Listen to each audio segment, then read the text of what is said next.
RW thanks Factiva from Dow Jones for its use of Factiva.com. Warren Alney back with To the Point. Israel has been expanding settlements in the occupied West Bank. That's a violation of international law and a major obstacle to peace with the Palestinians. Now, a long-running economic offensive labeled Boycott, Divestment and Sanctions, or BDS, is picking up steam. Some European companies are refusing to do business in the West Bank. Calev Ben David reports from Israel for Bloomberg News. Good to have you on our program.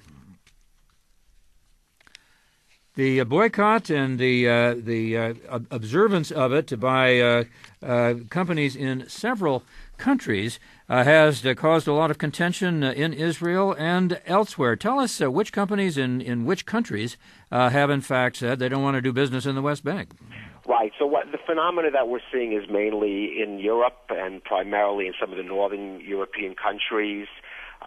There was, for example, last month, one of the major asset managers in Holland, MMG, that said it would no longer invest in the 5 largest Israeli banks because of their operations in the West Bank. And that's a major, they control a major pension fund. Banks in Sweden and Denmark, 2 of their leading banks, also announced that they would be cutting their ties with banks. And the Norwegian Sovereign Wealth Fund, which is the world's largest, that comes from their oil wealth, announced that they were renewing a ban on investing in 2 Israeli construction companies that do business in the West Bank. So what we've seen is somewhat of an acceleration in the last few months, mainly in Europe. And then there was a lot of publicity gathered, not because of what happened. The actress Scarlett Johansson had agreed to be a celebrity spokesman for another company called SodaStream, which makes these carbonated soda machines, and that led to a split with the Oxfam charity in the UK, which opposes Jewish settlements in the West Bank. So that also has raised the profile of this.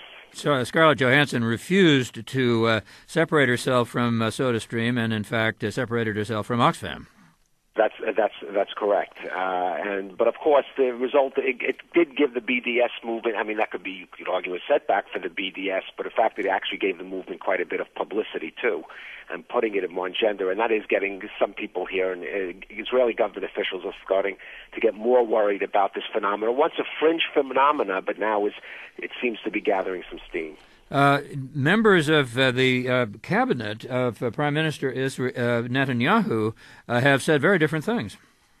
Yes, they have, because of really this is tied into the peace process.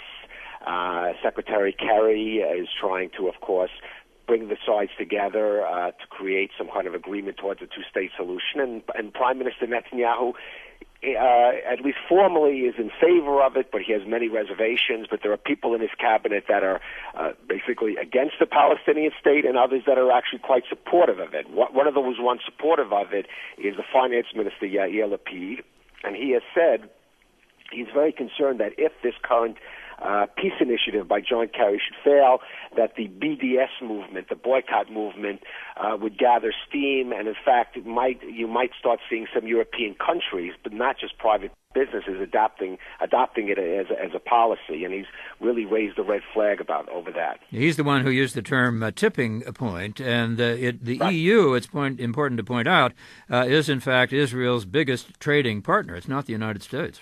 That's correct. 1/3 of, the United States is a nation. The United States is the biggest trading partner as a nation, but as a total market. As a total market, okay, go ahead. Correct. The EU accounts for 1/3 of Israeli exports. And Israel actually enjoys preferred trading status with the EU, along with other countries in the Mediterranean. And if the concern raised, I mean, the EU denies this, but Lapid has said that he's heard that the discussions or talk from Europe about maybe revoking some of these preferred trade status, and that would be really have a lot of impact on the economy here. Secretary Kerry expected to announce some kind of peace program or process in March, has referred to an increasing delegitimization, I'm having trouble saying the word, delegitimization campaign. He says that the relative calm and prosperity of Israel is in fact illusionary. That's pretty strong language. How was it responded to by various people in Israel? Well, some people criticized him greatly over it. One cabinet minister, Naftali Bennett, accused him of not being a friend of Israel. Another cabinet minister, Yuval Steinitz, the minister of intelligence, said he's basically trying to hold a gun to Israel's head, and said the comments are completely unacceptable.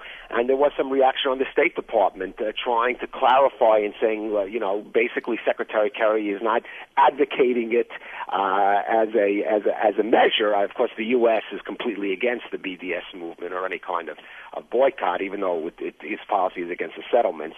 But that Kerry was really just sort of also raising the red flag as a warning on Israel. But of course, feelings are running high about this proposal that Kerry is expected to make, which actually could even come in this month. Kerry is trying to, of course, push the sides to a final status agreement. Delegitimization is the term that I was trying to say, which Mr. Kerry used. Calev Ben David, good to have you with us, Jerusalem correspondent for Bloomberg. Omar Barghouti is a Palestinian human rights activist, and he is the author of the book Boycott, Divestment and Sanctions, The Global Struggle for Palestinian Rights. He's also co-founder of the BDS Movement. Mr. Barghouti, welcome to our program. Thank you. We heard earlier Calev Ben David say that this has been a fringe movement up until now. What do you think is happening? I think it was a gradual process of development for this movement, started in 2005, by the absolute majority in Palestinian society, including all the trade unions, women's groups, political groups, NGOs, and so on. It was gradual in building a movement across the world that's based on human rights and international law, and that believes that Israel must end its occupation of 1967, must end its racial discrimination against its own citizens who are Palestinian, and must allow Palestinian refugees to return in accordance with UN resolutions. Without those three conditions, Israel will not be conforming to international law, to its obligations. Now, over the last 8 years, this movement built a huge coalition across the world. It may have seemed like fringe to Bloomberg, but in fact, it was growing very much into the mainstream all along. But certainly 2013, 2014 may be witnessing a tipping point being reached in the BDS movement. In 2013, 4 academic associations in the U.S. adopted a full academic boycott of Israeli institutions. Stephen Hawking, the greatest scientist alive, boycotted a conference in Israel. The Irish Federation of Teachers decided to boycott Israel as well. The academic boycott was supported there. But in 2014, we're seeing a qualitatively new leap. The Dutch pension fund that was mentioned is a $200 billion fund that decided to divest from Israeli banks involved in the occupied territories, which includes all large 5 Israeli banks. But also the German government, and this went a bit unnoticed except by the Israeli media, the German government a few days ago decided to exclude Israeli companies and entities operating in the occupied Palestinian territory from scientific research agreements between Germany and Israel. This is entirely new, and this is extremely qualitative because this is coming from Germany. So the Netherlands and Germany, are Israel's best friends in Europe, are taking punitive measures against Israeli entities, banks in this case, in the Dutch case, that operate in the occupied territories. This is a very new language and a very new kind of discourse that we're seeing today, not to mention the Norwegian, the Swedish, and other pension funds around the world that have started to take action. In South Africa, the movement has reached a really qualitative level. The ANC, the African National Congress, in December 2012 decided to endorse BDS, Boycott, Divestment, Sanctions, against Israel. The University of Johannesburg in 2011 was the first to sever links with an Israeli university over its human rights records. So what we're seeing is that a massive shift to the right in Israeli politics.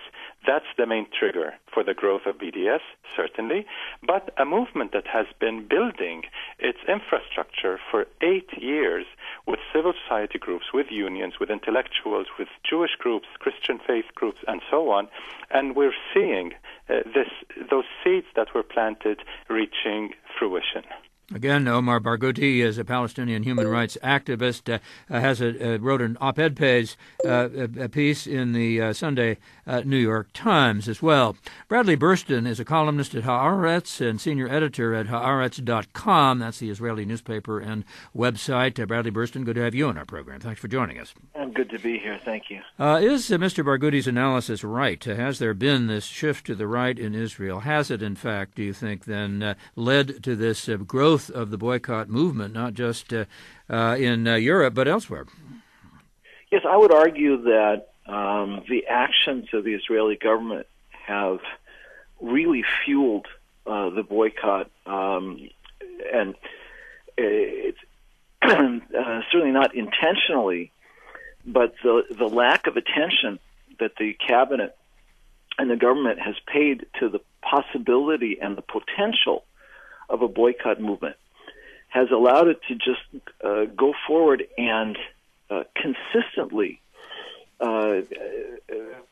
take measures which have propelled the boycott forward in all kinds of ways. And one of them is that there's been a certain timing, tremendously unfortunate timing, of announcing new settlement construction. Which was that part actually was intentional on the parts of certain elements of the government. When Vice President Biden visited, there was a planning commission in Jerusalem, which acts in some ways as an arm of the settlement movement, and they announced a number of new housing projects in East Jerusalem. And the timing coincided with Vice President Biden's visit, and that kind of high-profile embarrassment has continued regularly for guests from Europe and from the United States, and that's one of the elements that has given a lot of impetus to the boycott. Certainly in the EU, people have rankled, diplomats have rankled, and they haven't expressed it necessarily publicly, but there's no question that there's a tremendous amount of displeasure with this government, and it's coming out in many ways in statements making a division between investment in Israel proper and investment in the territories and settlements. Back to Omar Barghouti, you see this obviously as a success of your strategy for boycott, divestment, and sanctions. Does it not, though, hurt those people who live in the West Bank, who are, in fact, Palestinians and Arabs? There is no pure boycott that only hurts the bad guys. Never existed, never will exist. Boycott is a very moral, very effective strategy if it targets institutions that are complicit in violations of human rights and international law. We try our best to avoid targeting any innocent bystanders, but there's no way of entirely avoiding that. So if Israeli factories in the illegal settlements in the occupied Palestinian territory are shut down, clearly many Palestinians will lose their jobs. Is this good for them? Obviously not. But in the longer term, they will have gained their freedom by the end of the occupation and possibly finding jobs in Palestinian projects that are independent of Israel. Now they are employed by Israeli factories and so on because Israel has systematically over the last few decades destroyed Palestinian agriculture, stolen the most fertile lands and water resources, and really undermined Palestinian industry. Quickly back to Bradley Bursten before we need to go to a break. Do you agree that that Israel has been complicit in the way that Mr. Barghouti suggests in violating the rights of Palestinians and Arabs? Complicit? I'm not sure I would use the word complicit, but there's no question that what goes on in the West Bank in particular, and to some extent in East Jerusalem also, is a system in which Israel has taken tremendous liberties, even with its own laws, in taking over land, much of it owned by Palestinians. Okay, we need to go to a break very soon. Mr. Barghouti, I know you're going to leave us. Any final remarks you'd like to make? Yeah, I just wanted to say that it is not accurate to say that only the current Israeli far-right government is responsible. According to Michael Ben Yair, who was Attorney General in Israel between 93 and 96, he saw that from the beginning of the 1967 occupation, Israel created a two-tier legal system, creating effectively an apartheid regime. And apartheid does not mean it's South Africa. It means there's racial discrimination between one group against another that's institutionalized and legalized, and that's exactly what Israel has. We're out of time for this part of our program. Omar Barghouti, again, author of Boycott, Divestment, Sanctions, The Global Struggle for Palestinian Rights. Thanks very much for being with us. We'll come back with Bradley Bursten and others and continue this conversation on today's Talking Point. Will Obamacare really reduce American jobs? We'll hear how Democrats and Republicans differ about a new report from the Congressional Budget Office. Back in a moment with To the Point from PRI. Take KCRW with you on one of our smartphone apps. Available for the iPhone, Android, and BlackBerry. You can stream KCRW. To the Point, talking today about a nonviolent offensive by the Palestinians against Israel. It's called Boycott, Divestment, and Sanctions. It appears to be catching hold in some European countries, and there is a very divided opinion about it in Israel and in the United States as well. I want to introduce Gerald Steinberg. He's professor of political studies, at Bar Ilan University, founder of NGO Monitor, which tracks the human rights groups working on issues related to the Arab-Israeli conflict. Professor, good to have you back on our program. Thank you. I'm glad to be here. What do you say to what we heard earlier from Bradley Bursten, that in fact the current government, if not previous governments, has in fact made things worse by its policies, by challenging and confronting, if you will, Vice President Biden and the Foreign Minister of Holland and others by establishing new settlements at a time when they were visiting, knowing that they were opposed?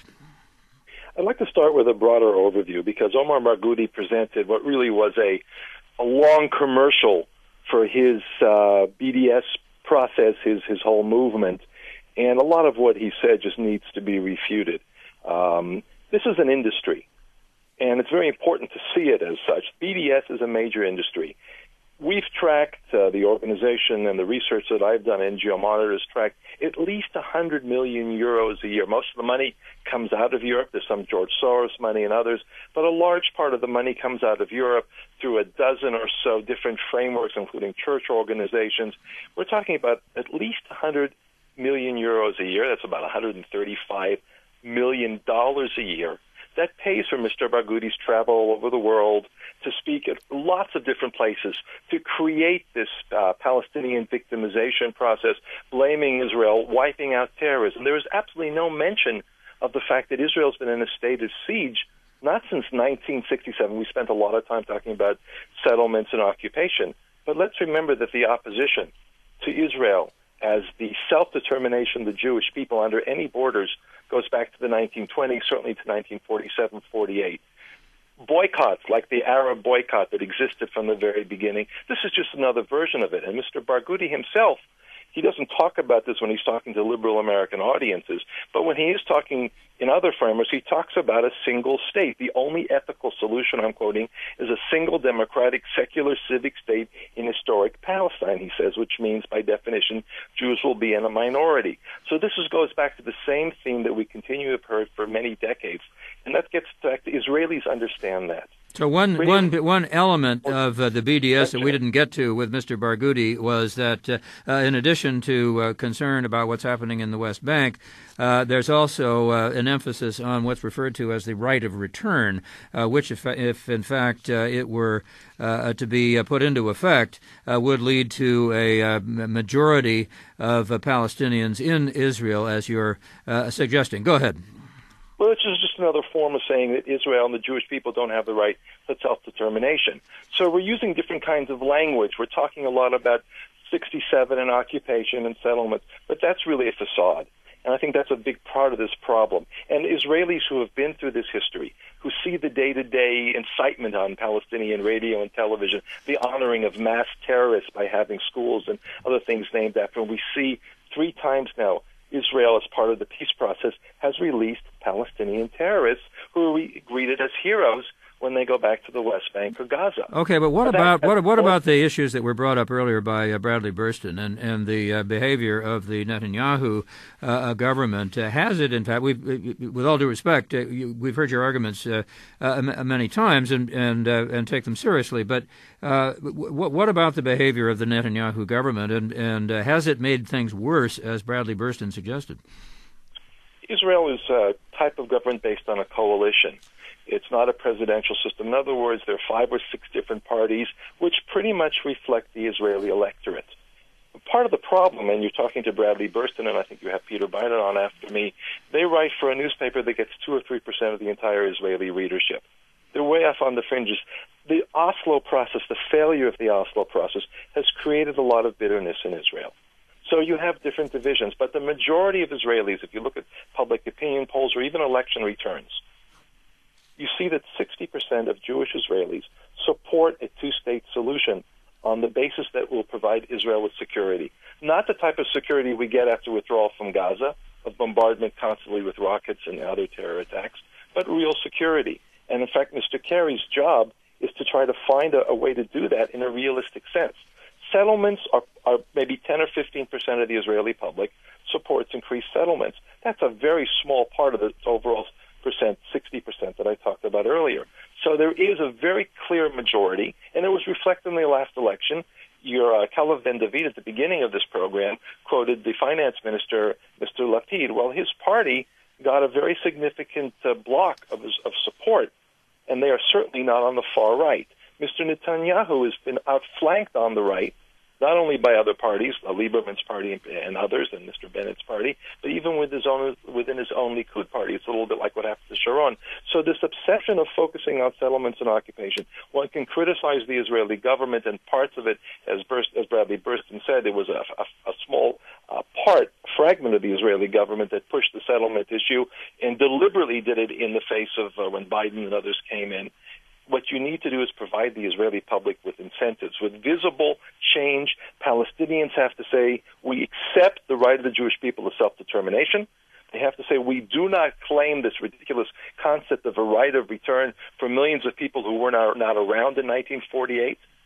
Let's talk realistically about a two-state solution, and that all these points we're talking about, settlements, occupation, and all of that, will no longer be a serious issue. They won't be on the map. Gerald Steinberg, again at Bar Ilan University, founder of NGO Monitor. As you mentioned, we have with us Peter Beinhart. He's a contributing editor to the National Journal and the Atlantic Magazine, professor at the City University of New York, senior fellow at the New America Foundation. His latest book is The Crisis of Zionism. Peter Beinhart, welcome back to our program.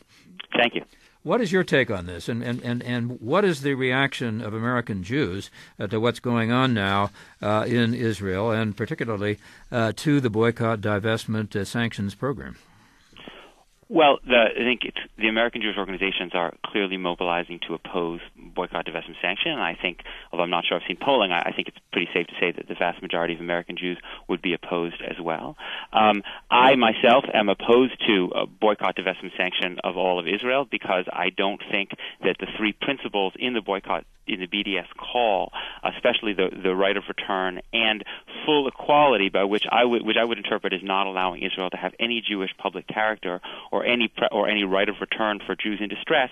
That's why I oppose the global boycott, divestment, sanction movement. But I do think it is important, and here I echo very prominent Israelis like the writers David Grossman and Amos Oz and Aleph Bet Yehoshua, who have said that it is absolutely legitimate to treat settlements in the West Bank, which are in a part of is placed under Israeli control that is absolutely undemocratic, where the majority of population, Palestinians, lack citizenship, the right to vote, due process, and the same freedom of movement that their Jewish neighbors have, that it is legitimate to treat those settlements differently than you treat products and services from democratic Israel. So that is a position I take. So you would then support what would ultimately be a boycott of companies that do business in the West Bank, even though they employ Palestinians and Arabs? Yes, as long as it's coupled with an affirmation of Israel's right to exist. So for me, the question is, I want to prefer and I want to proselytize businesses in democratic Israel, in the part of Israel that I believe has the basic foundation to live up to the principles of Israel's own Declaration of Independence, which talk about complete equality of social and political rights, and not in the West Bank, where I think the political system desecrates the principles of Israel's own founding and ultimately imperils Israel's very existence as a democratic Jewish state. Because if Israel's occupation of the West Bank becomes permanent, then Israel will not be able to survive as a democratic Jewish state.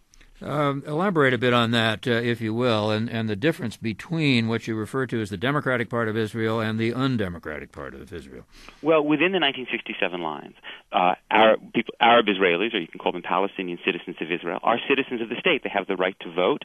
They have the right to live under the same legal system. Now, they do suffer structural discrimination, as Israel's own government has acknowledged. But the fact that they have citizenship and the right to vote, I think, creates the building blocks for a genuine equality for them within Israel's original boundaries. In the West Bank, you have two completely different legal systems. Israeli Jewish settlers in the West Bank are citizens of the state of Israel. They vote for its government. They are under civil law under the Israeli government. They have basically free movement across the Green Line, and they are citizens. Palestinians in the West Bank do not have the right to vote for the government of Israel that controls their lives. They are not citizens of any state, and they live under military law, and their freedom of movement is dramatically restricted. That, to me, is not only immoral and bad for Palestinians, it is a violation of the principles upon which Israel was founded, principles that are very important to me. So you would then boycott goods. Do you think that Scarlett Johansson made a mistake when she separated herself from Oxfam rather than from SodaStream, the company that makes soda machines for people's homes in the West Bank? I do. I think that based on her own professed belief in what she called democratic Israel and her belief in equal rights, which she said in her statement to Huffington Post about Palestinians and Israelis, that SodaStream is not the company that should be associating with. It's not that SodaStream is itself not doing the best it can under the conditions that it's in, but the problem is it is located in a territory in which Jews and Palestinians fundamentally do not have the same basic rights. And there are plenty of Israeli companies that do not operate in the West Bank that I would have been very pleased to see her be the spokesperson for. Professor Steinberg said a moment ago that he thinks your publication and the groups you're associated with are on the fringe. Do you think that's true in the United States? Do you think other American Jews are coming around to the way you think about this? Well, what we can say is that Barack Obama won overwhelming majorities of the American Jewish vote, both in 2008 and 2012, despite the fact that the Republican Party, and to some degree, I think in 2012, even Benjamin Netanyahu himself, tried very clearly to suggest to American Jews that Barack Obama was less supportive of Israel because he was more critical of some of Israeli policy, especially in the West Bank, and American Jews rejected that overwhelmingly. I'm not suggesting that Israel was the top issue for American Jews at the ballot box. It clearly wasn't.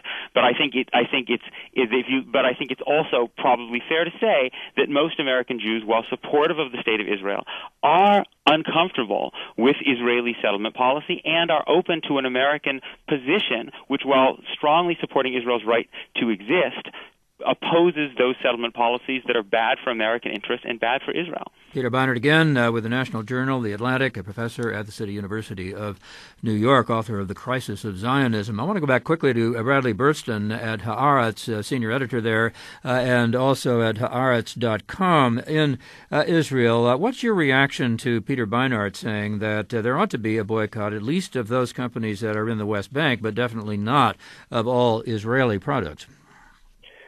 I think it's a very legitimate position. And the fact is that if you want to make a division between the legality of Israel and the legitimacy of Israel and the very, very questionable legitimacy of the settlement project, which even Israelis question,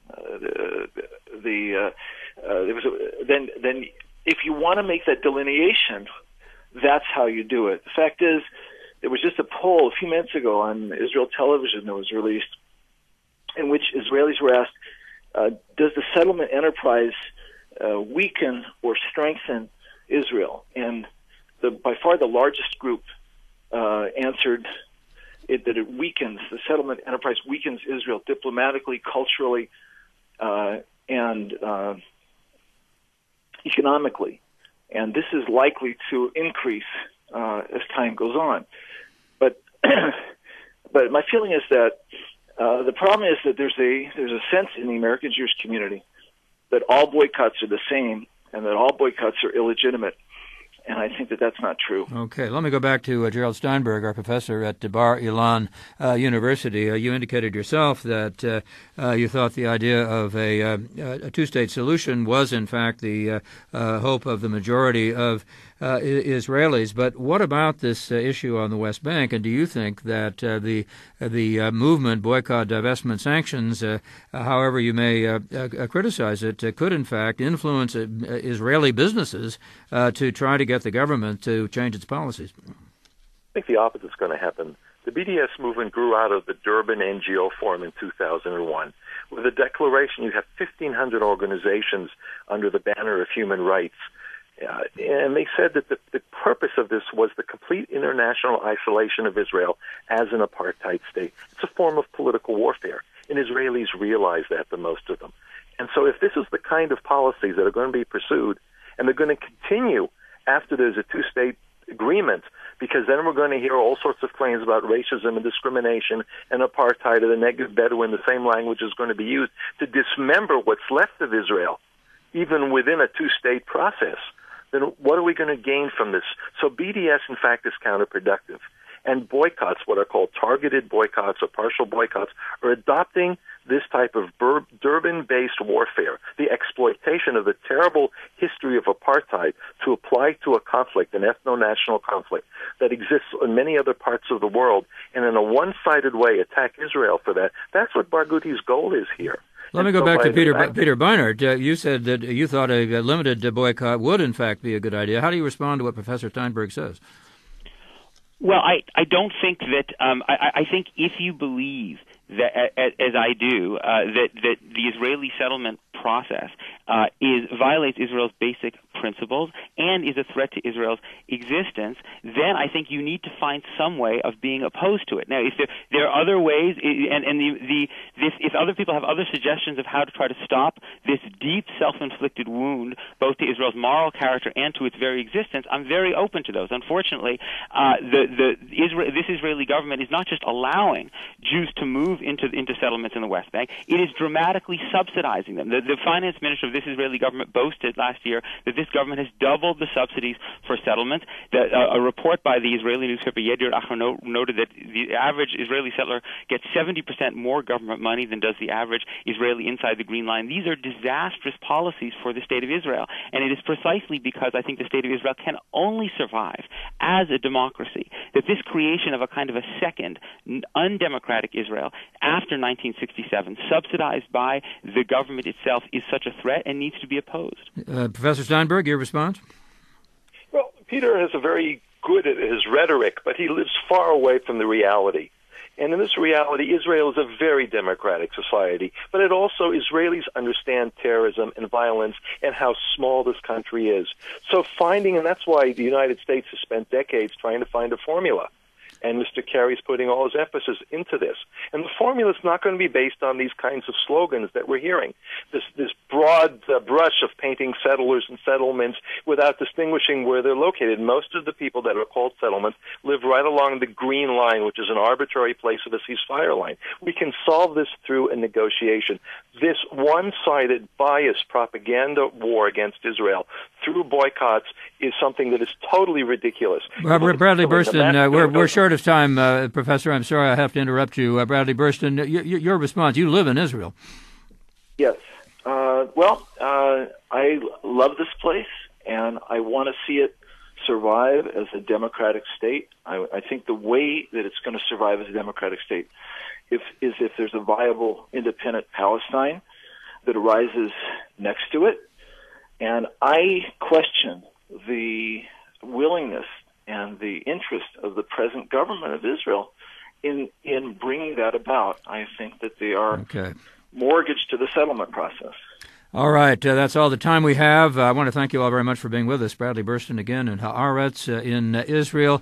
Gerald Steinberg, professor of political studies at Bar Ilan University. Peter Beinhart with the National Journal, The Atlantic, University of New York, his book, The Crisis of Zionism. Thanks to Omar Barghouti of the Boycott, Divestment, Sanctions organization, which he co-founded, and our earlier guest, Calev Ben David, with Bloomberg News in Jerusalem. Good to have all of you on our program. Thanks very much for being with us. The Congressional Budget Office originally